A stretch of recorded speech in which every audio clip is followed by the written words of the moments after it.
It's 2024 and movie studios haven't learned a goddamn thing from the past decade. So let me repeat what every sane movie critic has been yelling for the past 10 years. You don't have to put men down to lift women up. And the last movie that turned a blind eye to this was Quiet Place Day One. We meet Sam, a strong, diverse woman battling cancer, played by Lupita Nyong'o. She does a great job, especially at the beginning of the movie, showing fear when faced with the monsters for the first time.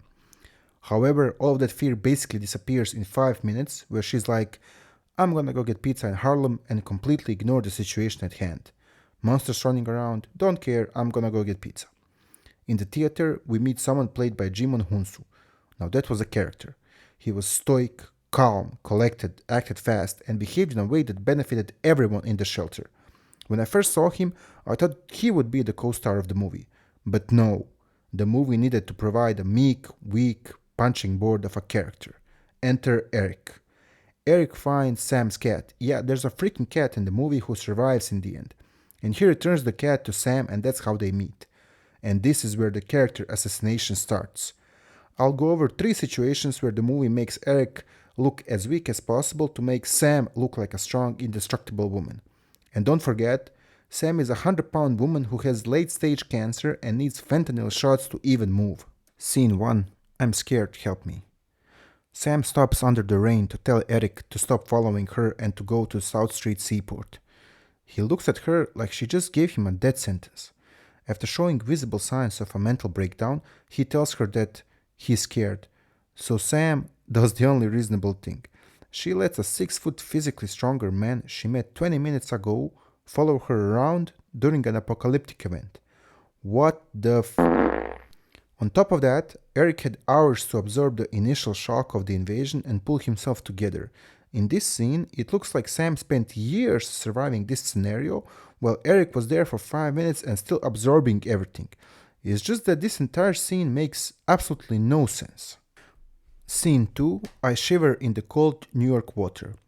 This one really got on my nerves. I could have forgiven Eric for being scared and voicing that to the person who can't possibly help him.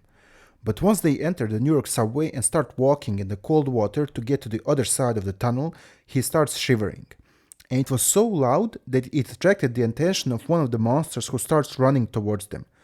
The worst thing was when Eric had his first shiver and Sam heard him, she casually turned around while keeping her cat above the water to look at him and be like, what the fuck, man, it's not that cold. Mind you, she's a 100-pound woman with a late-stage cancer that can barely move, not walk through the cold water like it's nothing. This entire scene makes Eric look like a deadweight, while Sam looks like the child of Wim Hof and Aquaman. I'll run and sacrifice myself so you can get away.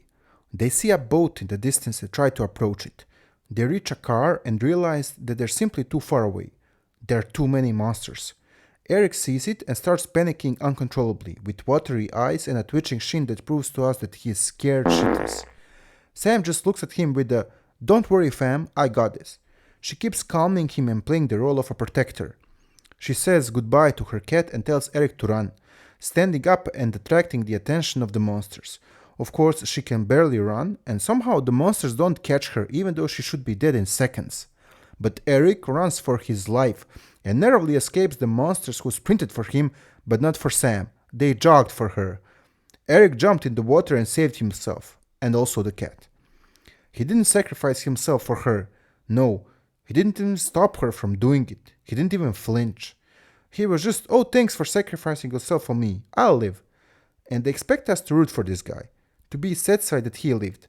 No freaking way. You see, everything in life is understood by comparison, in relation to something else. Courage in 2024 means writing a tweet that might get you cancelled. Courage in 1024 meant facing an invading force with a blunt sword to protect your family. Same, but different. We look at Eric's character in relation to Sam. Sam is strong, level-headed, and stubborn. She has a goal and she'll make sure that she gets to it. But she isn't the problem. You can have strong women in your movies. But you don't need to make Eric weak to make Sam strong. They can both be strong in their respective roles. Why was it a problem to make Eric smart, or reliable, or physically strong, or solution-oriented? None of that would have taken anything away from Sam, and you would have a better movie. This way, you have a deadweight character who Sam keeps protecting and shielding all the way to the end. Why? Why does she do that? Oh, so that the plot of the movie can happen. Just skip this crap of a movie and watch the original one with John Krasinski and Emily Blunt. That's a great one.